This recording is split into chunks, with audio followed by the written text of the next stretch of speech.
Hello HEMA friends, and welcome to this new episode of my Longsword Guide series. Today we are going to give a look to an extremely important concept before moving forward and looking at Posta di Finestra, our next posta. And this concept is the concept of movement.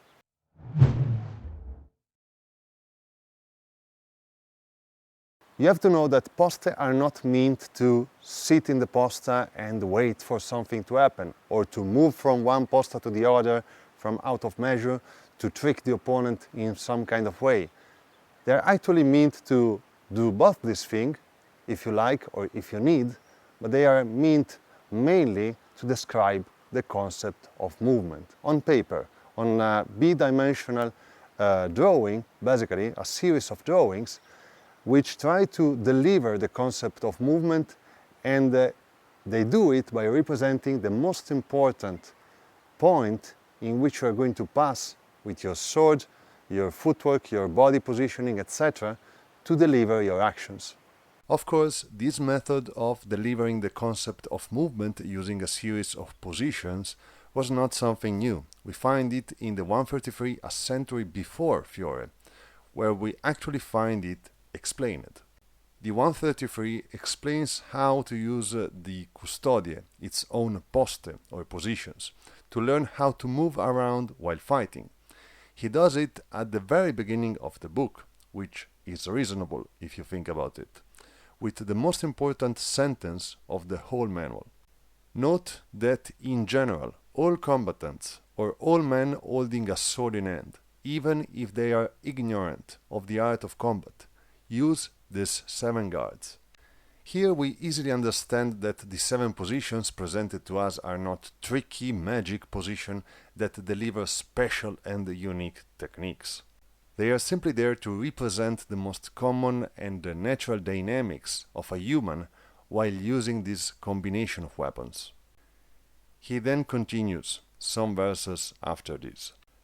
Note that the art of combat is described as follows.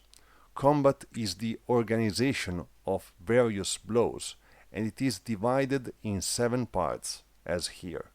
And he then proceeds in showing us the 7 guards. The one he considered crucial or optimal to let the reader understand how the movement in sword and buckler starts, ends, but most importantly, flows. So, as you can see, Fiore didn't invent anything in these terms. He used a well-organized and already tested way to pass informations. Anyway, previously I mentioned the poste in relation to magic tricks. What I meant by saying this? Sometimes people look at poste searching some kind of trick. So which one is the trick of Posta di Donna? Which one is the trick of Porta di Ferro? Or whatever. Actually, there is not any kind of specific trick.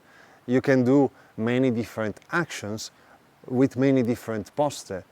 They are just there, the single poste, to describe the concept of movement. This is the core concept that Fiore tries to deliver by showing you all these kind of positions. You can, of course, parry an attack from Porta di Ferro, as you can parry an attack from Posta di Donna, as you have seen. But these are not some kind of exclusive trick. You basically are learning how to parry an action from that position going to another position. And to deliver an attack moving from a position again to another position. And this is the main concept that is behind the poste themselves. When I was talking about tricks, of course I had in mind some specific things, because you have to know that there are some specific poste which are trick related. So when people look at this poste, they are always in search for some kind of specific trick, the trick of that poste, more than others. So for example, Porta di Ferro. Porta di Ferro is kind of clear. It's a very good posta to wait for the opponent. Also Fiore says it basically, and it is not trickful at all, so it doesn't suggest you that there is some kind of magic trick hidden behind it. You are basically waiting for the opponent, you are inviting him, and it is a very good posta to start a parry. That's it. So everyone uses this posta in the same way, because it is easy to see what is the main use for it.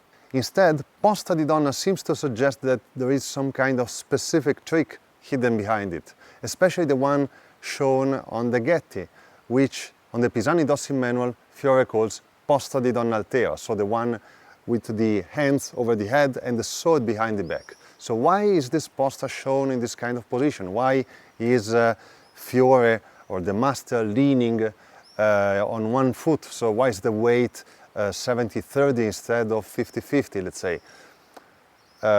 It seems that maybe there is some kind of trick. So maybe is he avoiding some kind of attack, or maybe he is using some kind of stepping motion to sneak into measure and then deliver a powerful fendente with the switch of the weight or whatever. So theoretically speaking, you can do all these actions, even if they are kind of hard to land compared to more simple things. Instead, more simply, the posta is shown in this kind of way simply because it suggests movement, especially sideways movement. It is shown from the back so that you see where the sword is positioned. The leaning is mainly the movement, so you are basically leaning sideways because you are moving sideways. And this action, this posta is shown in this way also because you transition from this kind of position a lot of times while fighting. Sometimes people don't even understand how much times you basically transition from Posta di Donna. Every single time you have to charge a blow over your head basically, or you are moving from one side to the other to deliver a fendente after parrying an action or deflecting a thrust or whatever, you are transitioning from Posta di Donna and you are doing the exact same thing.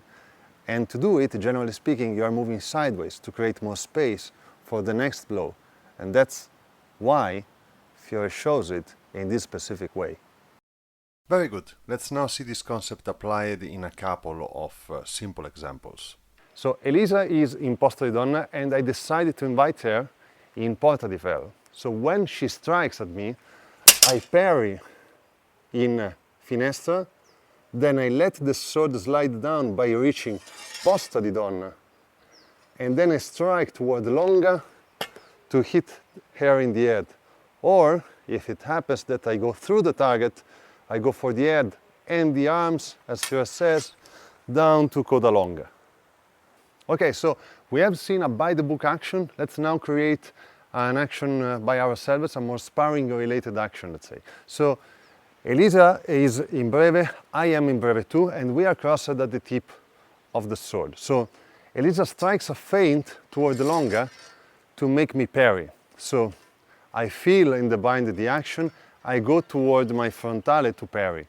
Elisa transition toward Posta di Donna to land a reverso mezzano toward my new opening. And I parry it in right posta frontale. After parrying, I strike toward the longa, my fendente, and I hit the opponent. So in this couple of examples, we have seen the concept of movement going through the poste, which is the concept that the poste tried to deliver.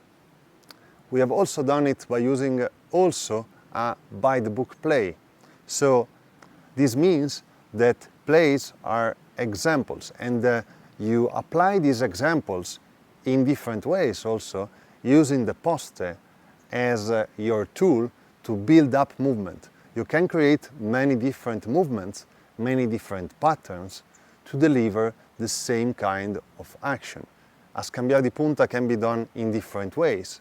Of course, the main one is the one that Fiore shows, is the most important one, but you can land it also in different ways. If you think about it and you look at the poste and the possibilities described in the glossary of the poste also.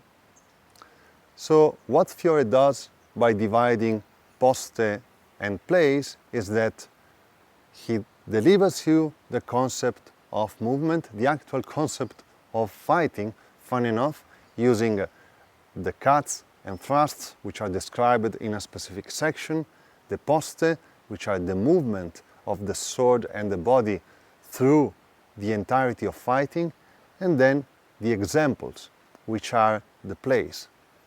To apply the plays, you use the poste and the attacks, and you move through the poste to land your actions.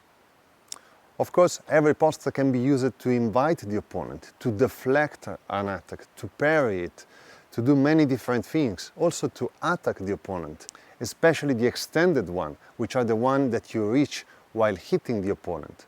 So poste can be many different things. I use it to wait for the opponent, invite the opponent, parry an attack, strike an attack, whatever. They are the end part of a motion, the middle part of a motion. So they happen in the meantime of a movement, or they are the beginning of a movement, the beginning of an attack, like Posta di Donna. So they are many different things, and they are known in a sense that they are not a specific thing. They are just the way in which 14th century people, 15th century people delivered the concept of movement. Very good, people. I hope this video will help you. Thanks for watching. Remember that if you want to help me grow up this channel, you can just subscribe to the channel and leave a like. And if you want to help me even more and receive in exchange some exclusive contents, just give a look to my Patreon page. The link is in the description.